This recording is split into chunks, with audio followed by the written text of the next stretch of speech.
your barometer for whether or not the work that you've chosen to do, this replatforming, this refactoring of the code base, whatever it is, right? Your barometer is not, did we deploy the new platform or did we refactor the code?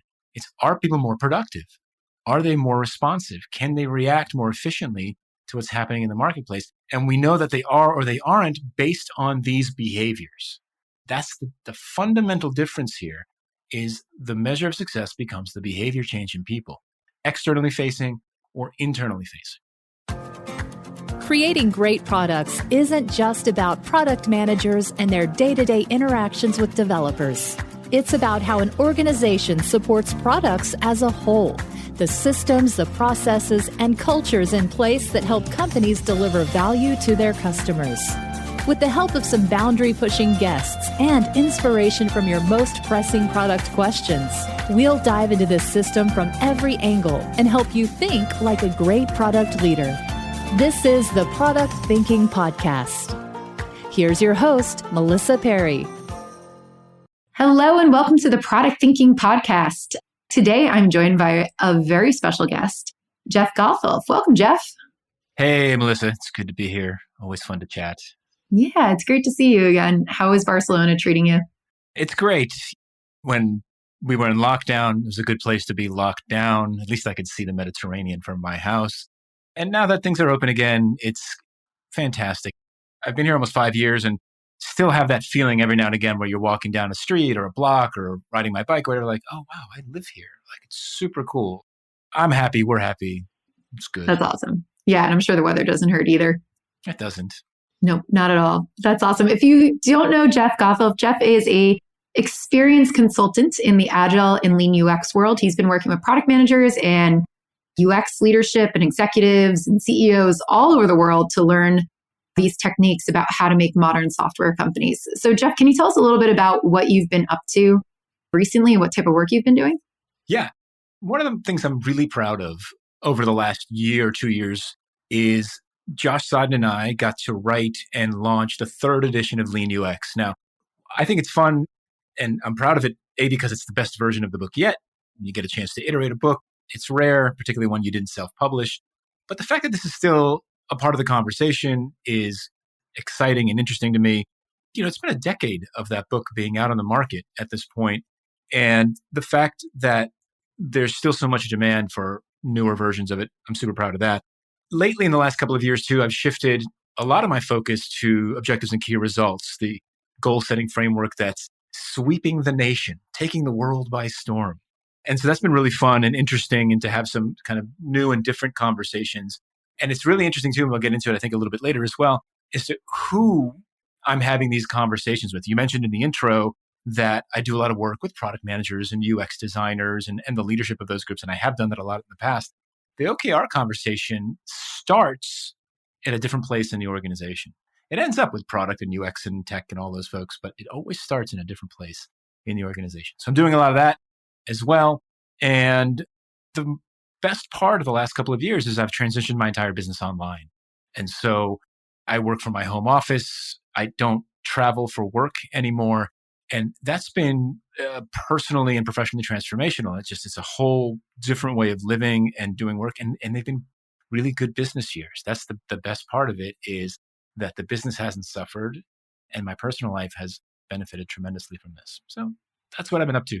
It sounds like good things all around. I know we've been talking a lot about the not traveling piece of COVID. That has been really, really nice. And after taking 137 flights in 1 year, I was like, I can't do this anymore. I gotta cut back. But I do miss getting out there and seeing you at conferences specifically. Like, we used to run into each other, 5-6 times a year sometimes, different countries. I miss that too. Yeah. I think that's the part that I miss the most, is this serendipity of running into folks in the community. So we see each other on Zoom calls and whatever, but that part is definitely missing for me. Because, like you, I have friends all over the world. And the only time I really saw those folks is when I traveled for work or for conferences or for events or whatever. And so I haven't seen them in a while. So that is the sad side of it. Me too. I'm looking forward to getting back to that part, but I am excited that we can still keep doing what we love doing online too. So that's pretty fun. But this OKR framework that we're talking about, the goal setting framework, you just mentioned it usually comes from a different part of the organization. I've been doing a lot of work with people in strategy deployment and strategy creation, getting into the OKRs. I think I got an email like 10 minutes before this about somebody having OKR trouble. Where have you seen it start to originate from, that conversation? So the interesting part for me is that the majority of the inbound requests that I get for objectives and key results are coming from HR and HR leadership Interesting. specifically. Yeah. So not product initially. Certainly there's some, but we're talking about sort of the majority. The majority has been HR leadership. So folks who are in the performance management business, who are in the promotion and incentives and the goal setting business. And they are realizing that there's a new way to measure success. There's this idea, it's not that new, frankly, it's 40 years old.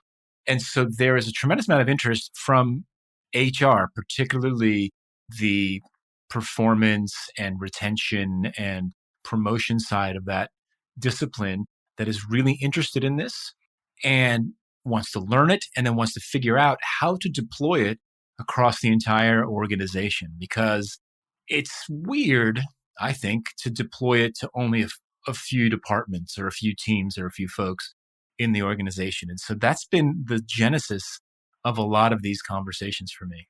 That's really interesting. So are they using it to benchmark people's performance or trying to tie like how they're working back to the business goals?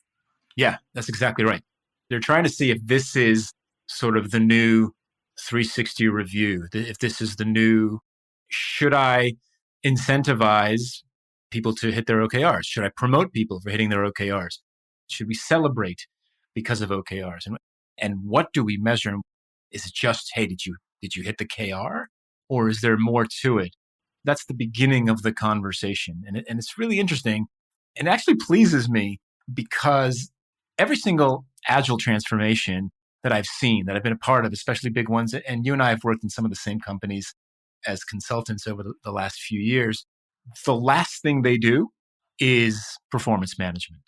They'll change the physical space. They'll change the vocabulary. They'll change where people are sitting and what teams they're on. They'll start talking about release trains and all this kind of stuff. But the last thing they'll do is actually talk about, what do we measure? What do we incentivize? What do we reward? What do we promote? Because it's messy, it's hard, and it's risky. I've seen this because I typically work with large organizations. I see this all the time, right? Imagine you've been in an organization, let's say it's a bank, and you've been at that bank for 20 years and you've played by the rules and you've got your sights set on that corner office, inching towards that corner office for 20 years. And then what? We're going to move the goalposts on people after 20 years of, it's not just we're going to move them further away. We're actually going to move them laterally to a completely different set of measurements and goals. That's really scary. Like, there's a lot of risk there for kind of massive backlash, attrition, that type of thing. And so it's not surprising to me that I'm seeing HR come with these questions first, and I'm super happy to see it. That's really interesting. So when I've worked with OKRs, though, I feel like one misconception that I keep seeing all over the place is leadership kind of going to product managers or going to these teams. And I imagine HR probably does this as well. Go, what are your OKRs? Like, give me your goals. And if you know strategy deployment for these organizations who are learning strategy deployment, you know that has to kind of start with the business goals on the top. When you get brought in to help these HR teams set the goals, like, what are their misconceptions around it do you run into? And how do you start orienting them towards understanding that this is not just like, hey, product managers, go tell me what your goals are so I can measure you against them, but more of like a company-wide undertaking, more of like a strategy setting opportunity? Yes, they don't know that, right? So what you just said is a big, big part of the initial education, because what you suggested is exactly right. They're like, oh, okay, this is just a new way to set goals and to measure folks. So just explain it to me, and then we'll put it into place, and then everything will be fine. And the reality is, like, what's the point? Like, if you're just going to swap one goal setting framework for another and not change anything else, what's the point? There's literally no point in doing that. The first thing I do is we have a fairly significant educational session about just what are OKRs. Now, look, It's not brain surgery. It's a really simple concept. It's just not easy to implement, but the concept itself is really simple. So then we explain, hey, this is what they are. The second thing we talk about is, okay, great. These things don't exist in a vacuum, and they can't just be manufactured out of thin air. They have to be derived from some kind of corporate strategy, product strategy, business unit strategy, right? Something so that has to exist, that has to be aligned across the organization or the business unit, and people have to know it before they can even think about how to come up with objectives and key results that make sense to achieve that particular strategy.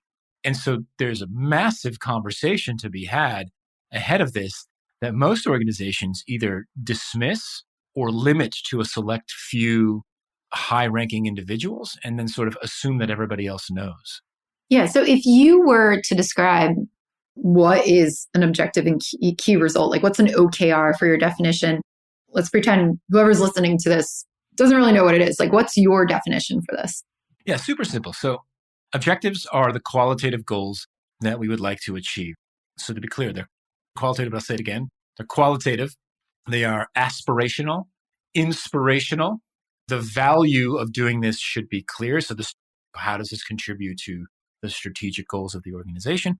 And they're time boxed. So in a good objective statement, you're going to hear a lot of superlatives. We want to be the best, the most efficient, the easiest to use, the fastest, that type of thing, the go-to destination, something like that. Those are the objectives. The key results are the quantitative measures that tell us whether or not we've actually achieved the objective. And to be clear, they're quantitative measures. I'll say it again, they are metrics. And most importantly, they are measures of human behavior. They are outcomes. To me, those are the most important, and they need to be verifiable with evidence. We need to be able to look at a report, analytics, market research, data, whatever it is that says this is true. So they're metrics, they're not features, they're not output. And those metrics have to be outcomes, measures of human behavior, because you can put metrics in there that are not measures of human behavior. For example, bounce rate. Bounce rate is human behavior. I take it back. That's always my counter. The one I was thinking of was homepage load time. We want to improve homepage load time by 50%. That's a metric, but it's not a measure of human behavior. It's a measure of the system. If you reduce bounce rate by 50%, that's a measure of human behavior.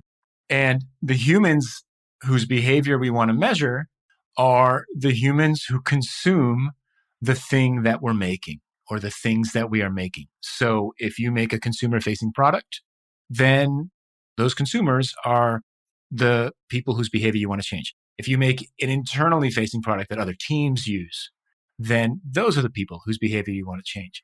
And I would argue, and we're going to get a bit meta about this for a second, if you make things that are consumed, for example, by an executive team inside an organization, you make a report or you make a budget or a policy, those are the folks whose behavior you want to change. And so that is what a key result to me is. It's a quantitative measure of human behavior that's verifiable by evidence. So one place I see a lot of people struggle is around that qualitative side too. Like in the quantitative side, what you're saying makes total sense to me. And I think we can use a lot of our really great product metrics from it to show how people are interacting with it and adopting it.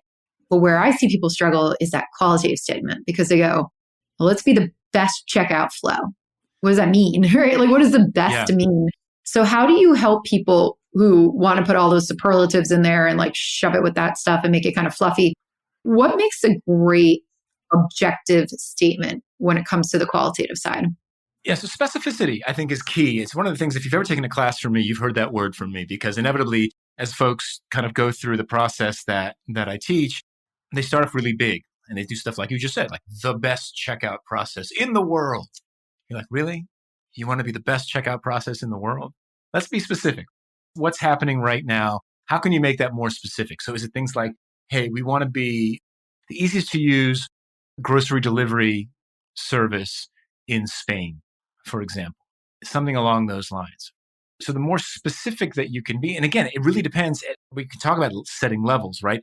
But like this assumes that you are the team that's in charge of the entire application. You might say, look, we want to be the most efficient checkout process for grocery deliveries in Spain in 2022, something along those lines. That becomes really interesting because now you've actually made a bit more specific about just one portion of the user journey in there as well. And ideally, that's a part of the user journey that you and your team can influence as well. And so the more specific that you can be, the better the objective statement is.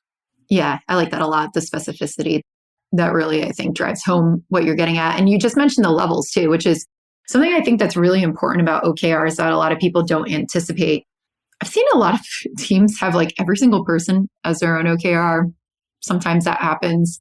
I find that every level sometimes gets their own OKRs, but then in some organizations, like these really large banks, there's like 27 levels of people. And then all of a sudden we have 27 levels of OKRs for our product. What's the right amount of levels? How do you think about like, where does an OKR span and how many should there be in an organization and what should it actually cover? Let's talk about it from a couple of different perspectives. So first of all, from a leveling perspective, we want to write, if you're in a position to write objectives and key results for your team, you want to write objectives and key results that your team can actually hit. So for example, let's say you're in charge of the authentication process, the authentication portion of the customer journey in your online grocery delivery app. You should not sign your team up for average order value metrics or something along those lines, right? Because that's not the part of the world that you control. So you want to set levels that your team can actually influence, right? So if you're in charge of authentication, you're going to focus on the authentication piece. You're going to focus on behaviors like successful authentications, number of support calls about authentication, number of password retrievals. Like those are the kinds of things you're going to sign up for because those are the things that you can directly influence, right? And the higher up in the organization you go, you might actually end up taking on an entire customer journey, an entire application, an entire business unit. It really depends on where you sit in the organization. Now, as you pointed out, particularly in large companies, you're going to have multiple layers. And so the question becomes, when does it become counterproductive to continue and slice and dice the OKRs until every person has it? Certainly, we don't want to go down to the individual person level. At the very worst, or the very lowest level we want to get down to, a team should know what their OKRs are. However, we then start to run the risk of hyperlocal optimization. I've experienced this myself throughout my career where a team will have a key result to hit and they're just blinders on, heads down, working towards optimizing that specific customer behavior, regardless of how that customer behavior impacts other things downstream from them, because their job is just to optimize this particular behavior. Meanwhile, they're adversely impacting their colleagues who are 2 or 3 steps down the customer journey. And so that's one of the biggest risks of slicing this down really, really small. I'll give you an example. I worked at the Ladders 1,000 years ago in New York City, and I worked on the product side of things. One of our main goals, it was a subscription service. One of our main goals was retention. One of our main key results was retaining our customers on a month-to-month basis. On the marketing side, the marketing folks had acquisition goals. And whenever the acquisition key result would start to drop a little bit, those folks had their go-to hammer, and their hammer was email marketing.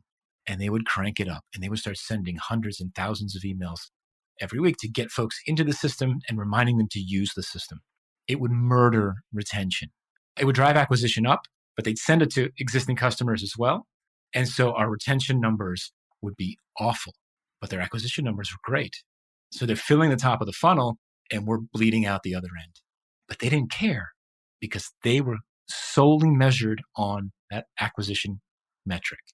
We were being killed by our own colleagues. It was a real issue. And so when we kind of slice and dice our teams into too fine of slice, I guess, we run the risk of hyperlocal optimization and not being able to sort of see the forest for the trees. In those situations, one of the better tactics that I've seen over the years is to actually take a set of teams, 2, 3, 4, even 5 teams, depending on it, and giving them the same objective and key results set to hit, right? Now, what we've done in that situation is we have defined success for all 5 of those teams with the same terms. And so now they've got to self-organize. They've got to communicate. They've got to be transparent. They've got to share data. They've got to be proactive about, hey, we're doing this. And be like, yeah, you're doing that, but it's killing us over here, because they win or lose together. And so it's one of those things that you have to watch out for, and you have to nip in the bud very, very, very quickly, because it's, especially in large organizations, it's inevitable that it's going to happen as you start to kind of chop the customer journeys and the processes down to too fine of a slice.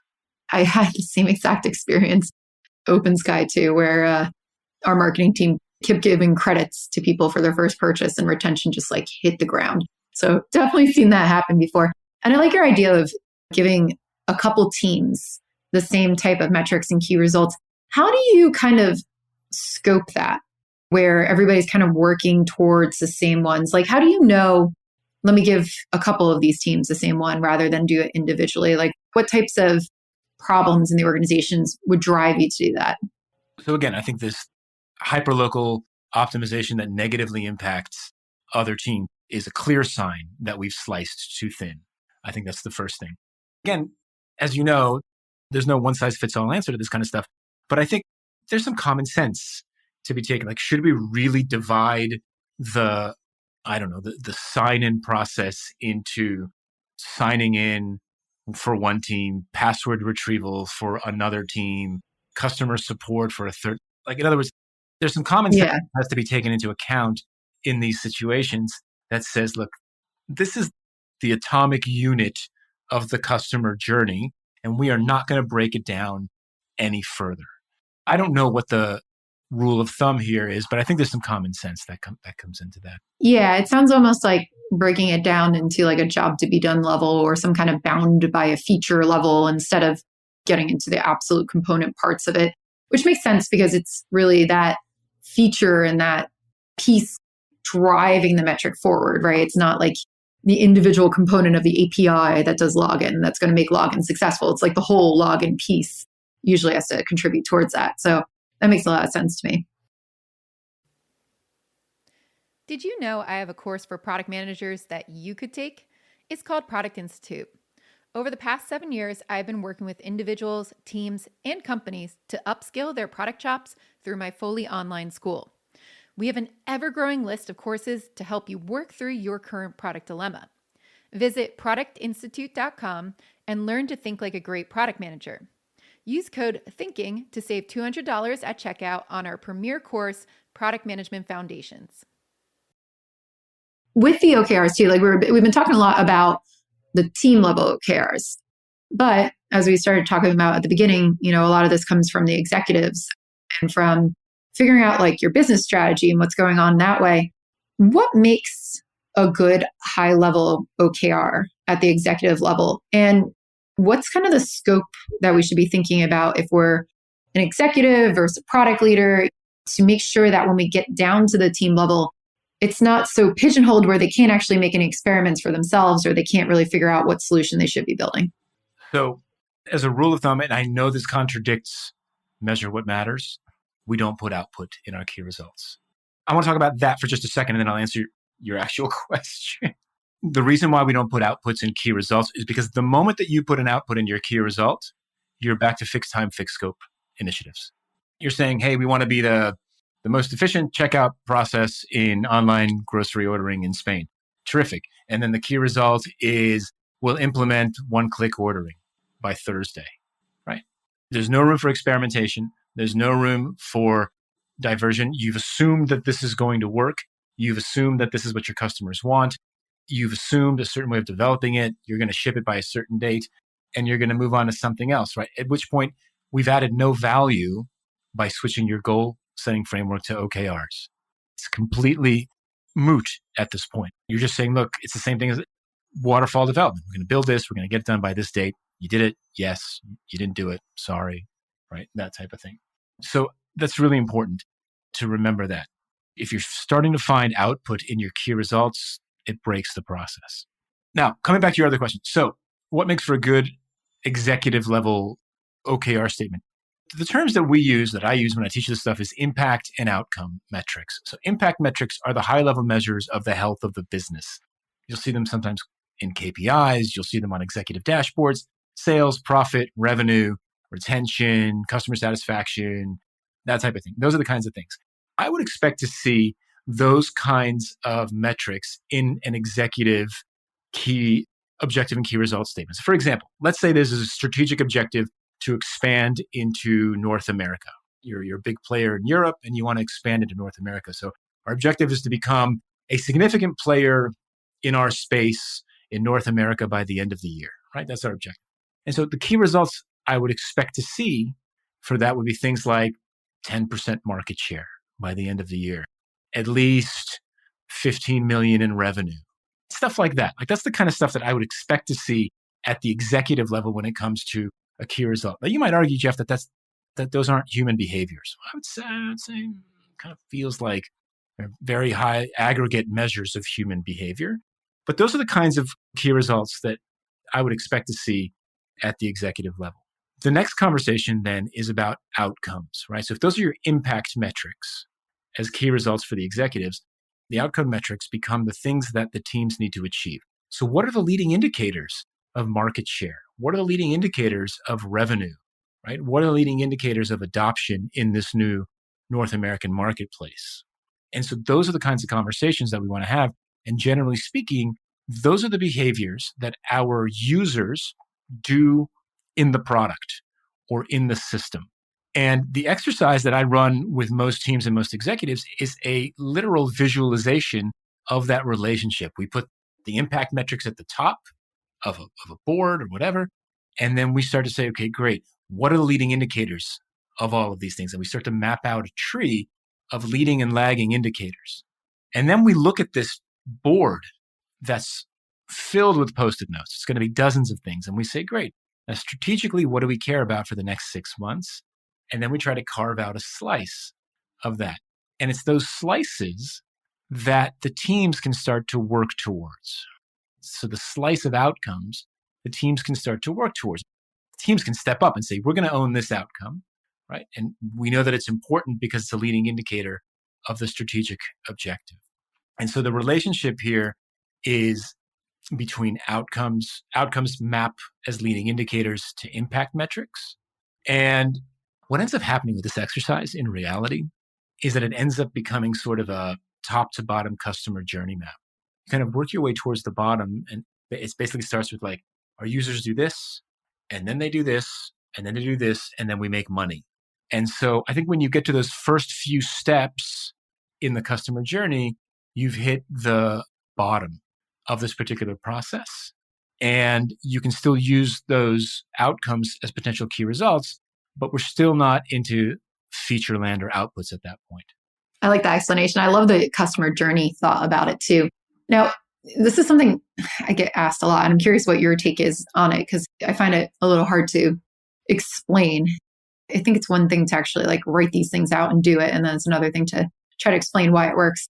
But I get asked a lot about platform initiatives and what about, let's say we've been a giant monolith and one of our strategies and our OKRs is to move our monolith to more of a data-centered approach where we have a nice platform in the back and we can decouple it into our APIs and our applications that sit on top of it, which theoretically should make it faster for us to develop and get things out to customers and make it easier for us to scale. How do you look at those types of initiatives when it comes to OKR? How do you reconcile pushes like that? Like, where do they fit in when we're thinking about these goals framework? So they work exactly the same. You just have to think of the internal teams as your users and your customers. And again, it's coming back to the goal, the objective. Why are we doing this in the first place? We'd like to become a significantly more agile organization by the end of the year, right? I'm trying to come up with a good objective or something like that. Or we'd like to become, far more responsive to market conditions because we're bad at it right now, something along those lines. Well, great. If we're more responsive or if we're more agile about it, how will we know? What will people be doing differently? That's always the key question, right? What will people be doing differently? And in this case, people are internal development teams, for example, right? So we could say that our average cycle time from idea to production is reduced by 50%. Our mean time to recovery, right, is reduced by 90%. We're able to deploy, right, 100% faster than we can deploy today. something along those lines. Are you looking for those kinds of internal metrics that indicate that the work that you're doing is actually making the organization more agile, more responsive, more able to react to changing market conditions? Your barometer for whether or not the work that you've chosen to do, this replatforming, this refactoring of the code base, whatever it is, right? Your barometer is not, did we deploy the new platform or did we refactor the code? It's, are people more productive? Are they more responsive? Can they react more efficiently to what's happening in the marketplace? And we know that they are or they aren't based on these behaviors. That's the fundamental difference here, is the measure of success becomes the behavior change in people, externally facing or internally facing. I'll tell you a story. It's related to this question, and it's from a mutual client that you and I shared a long time ago. We'll call them Big American Bank, right? Big American Bank had a very enlightened executive who used to work there. And this platform team came to this enlightened executive at Big American Bank, and they said, look, the platform that this team was in charge of rehabilitated defaulted credit card users. So if you defaulted on your credit card, this was the system that sort of rehabbed you and got you back into the system. So this was an important system, but it was old and it was clunky. And so the team that was in charge of this came to the enlightened executive and they said to her, we need to re-platform this, do basically a lift and shift. We're going to pick this up off this platform, put all these features down on a new platform. And it's going to take 2 years and cost $20 million. And the enlightened executive looked at the team and she said to them, she said, that's great. I'm going to give you 6 months and $5 million. Show me value, right? Show me value after 5 million in 6 months, and I'll give you another 5 million and another 6 months. The fundamental difference here is that they came at this with like, here's all the work we need to do. We've estimated it out, right? It's going to be spot on, I'm sure, their assessment. And we've estimated this time frame, which will be spot on as well. And it's going to take 2 years and 20 million. And she said, look, that's fine. I believe you, right? I want to see value sooner than that. So, and it blew their mind because it got them thinking completely differently about the work that they were about to do, right? They had to go and do discovery work to figure out, do we actually need 100% of the features from the old system? Which of those features do we actually not need at all? Which ones do we need to port over first to start showing value? And these are the kinds of conversations that when you work in a waterfall, prescriptive sort of go build me these things by Thursday and make them blue approach to product development, you don't ask these questions. And so whether it's external users or internal users, you've got to start asking those types of questions first. Yeah, I think that's so important. I love the time to value conversation that they're having there. It makes you really think. And I feel like sometimes people just don't think about what value you get from a user perspective too when you do some technical initiatives. Like it helps internally, like you were talking about, but if you can release things faster, get things out the door faster, this time to value, time to revenue for the company, that also comes from that as well. So I love that exercise that she was thinking through.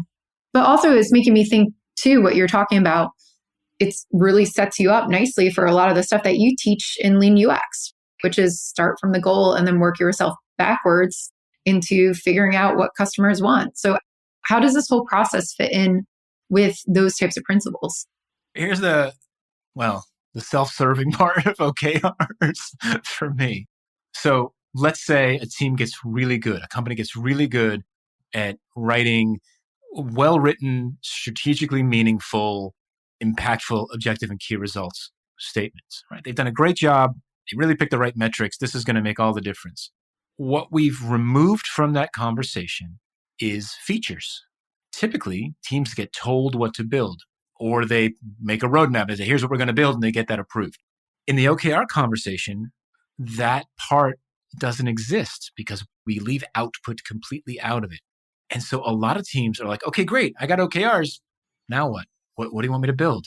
And the answer is you have to go discover what to build. You have to practice Lean UX. You have to practice product discovery. You have to practice design thinking. You've got to go out there and declare your assumptions and write your hypotheses and design experiments to figure out the best combination of code, copy, design, value proposition, pricing model, business model, whatever it is, that's going to achieve the behavior change that you're looking for. Now, the sad fact is that a lot of organizations don't know how to do that. And so this is a real opportunity to help teach them Lean UX product discovery. Or the even sadder fact is that some organizations do know how to do that, and they make it difficult or impossible for that work to actually take place. And so that's the next difficult part of the conversation in OKRs is, okay, we did a great job writing them, but now we actually have to go do work differently. Because like I said at the beginning of this conversation, if we just swapped out the goal setting framework and then we just dictated a bunch of features, what's the point? We're wasting time. Just stick with the old stuff and keep going.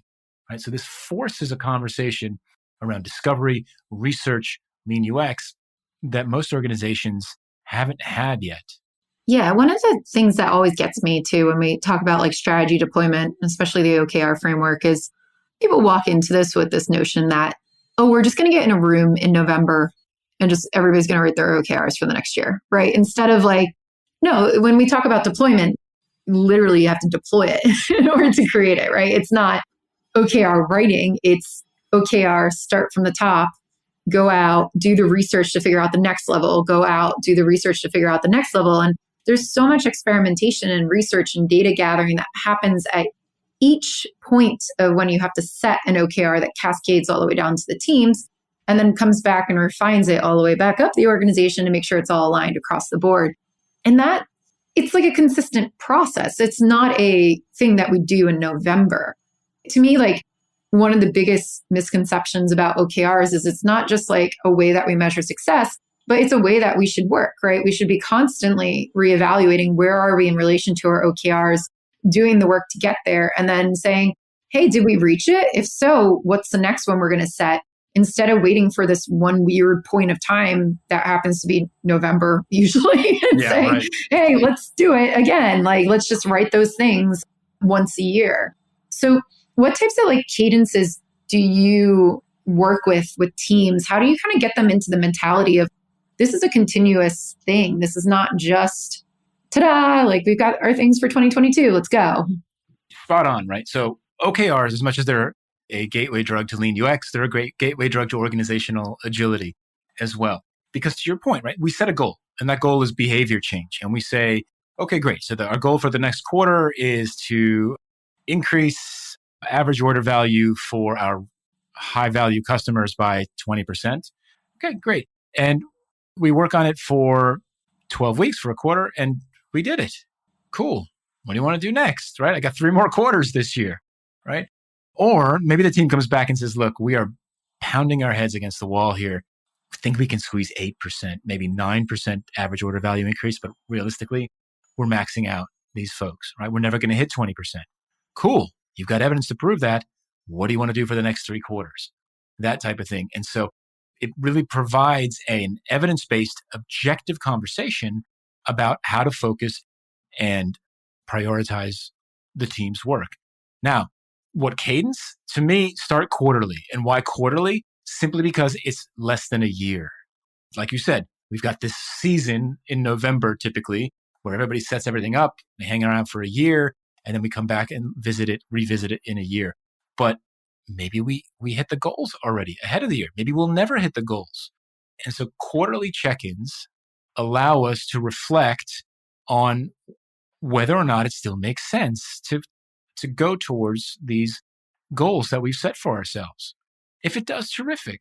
But if it doesn't, well, then let's decide where to change and how to change. And to be super clear about this conversation, this quarterly conversation should not be a surprise. Everybody coming to that quarterly OKR check-in should be fully aware of what's happened along the way. So there's a responsibility here on the team to communicate proactively and transparently, both up and out, so that when we all show up for the quarterly check-in, it's not like, oh my God, you only hit 8%? I thought you were going to hit 20. Everybody should be fully aware about why we're only hitting 8%, what we've tried, and the conversation should be forward-looking, not backwards-looking in those quarterly check-ins. Now look, quarterly is just a number, a cadence that works for a lot of organizations. But there are people who work in the field or an industry where they can't get data fast enough in a quarter, right? Or their production cycle times are much longer. That's fine. Just do it sooner than you normally do, right? Cut your current process in half, cut it into quarters. Like if it's a 2-year cycle like a product development cycle that you work on right now, check in every 6 months. Anything that's sooner gives you a greater opportunity for course correction based on evidence, and it makes it infinitely easier to make that course correction because you've invested less in your current thinking.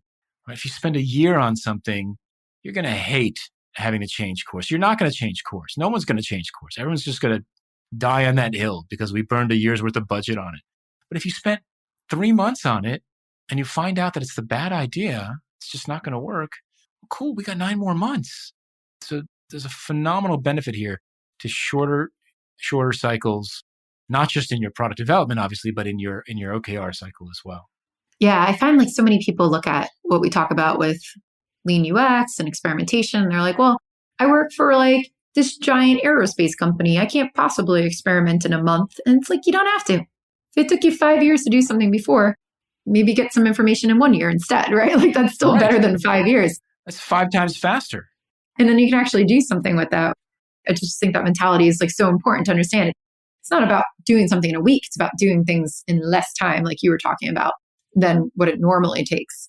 But you also just mentioned something about communication too, and like going into this meeting. This is where I get a lot of questions about how do you communicate your OKRs and your strategy? So I've seen like a lot of people throw them on a dashboard, and I think that's great, but I don't think that really communicates the intent behind the entire OKR, right? For a lot of situations. So I make people write memos. I have them write like 2-3 page memos on what's our strategy and why do we pick these OKRs and where were we coming from and what's the vision and what are we doing versus what we're not doing. Sometimes that's the only time executives have actually sat down and wrote out exactly what they want to do for the next year or so. But I feel like that communication piece is so important. What have you done that works with your teams and your executives and your product managers at every level to help them really explain these things so that when you do walk into the quarterly meeting, people understand what you're talking about? Yeah, so I take a slightly more generic rather than tactical approach, but I might steal your approach because I really like it. It's a tactical version, but generally speaking, look, I talk to product managers explicitly about storytelling and being a good storyteller as a key component of being a good product manager. The overwhelming majority of product managers lead without authority, have to bring people along with them on a vision that either they've come up with or that they've built together with a team. And why should I go with you? Why should I believe in these goals? Why did you choose these behaviors as the ones that we focus on? If you can tell a concise and compelling story that ties in the strategy, user data, the reason why you chose these, and the benefits that you think we'll achieve if we hit these goals, to me, that can become an extremely compelling part of the conversation. And it takes practice, and it takes discipline, and it takes work, frankly. Like you have to go do the research, right? You can't just say, oh, these 3 look good, and let's just do these KRs, right? You've really got to make a compelling case for the problem that we're seeing.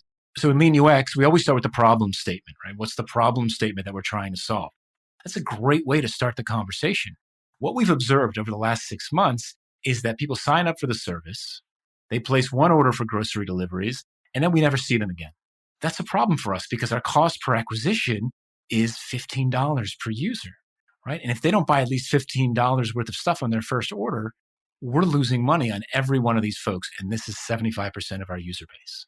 In other words, like this is becoming a good story, right? You're coming along. You're like, okay, this is worth solving, right? This is fundamental to the business. And so if you can tell a compelling story, you can sell the OKRs to your team, your executives, your stakeholders, whoever's paying attention to it in a way that motivates them to help you achieve them. So storytelling, absolutely the key to all of this. Yeah, I think that's probably one of the most important tools for a product manager, and using the data to make it colorful and to really bring it to life, absolutely key for explaining your strategy and what you should be doing as a product manager and why you should be doing it. And we always love to talk about like bringing developers on the journey and, making your team psyched about it. A lot of product managers out there asking about like, how do I get my developers on board with this? How do I get my stakeholders on board with it? And I think your advice is absolutely key for hitting on that, for really making sure that people come along with you on that journey. So this has been fantastic, Jeff. Thank you so much for sharing all of your OKR advice with us. If people want to learn more about OKRs and your work and Lean UX and everything, where can they go to read more about it? So the best place you can go is jeffgothelf.com, your source for all things Jeff Gothelf. I write a blog there. I write a weekly blog. The overwhelming majority of the topics in the last couple of years have been OKRs. And you can always please connect with me on LinkedIn. Very active on there as well. And you'll find links to blog posts and my OKR course and everything else on there. So just go to my website. I'd love to see you there. Great. Well, thank you so much for joining us, Jeff. And thank you all for listening to this podcast. If you enjoyed this podcast, please subscribe to the Product Thinking Podcast so you get a new one in your inbox every Wednesday. We'll have some more great guests, and we will see you next Wednesday.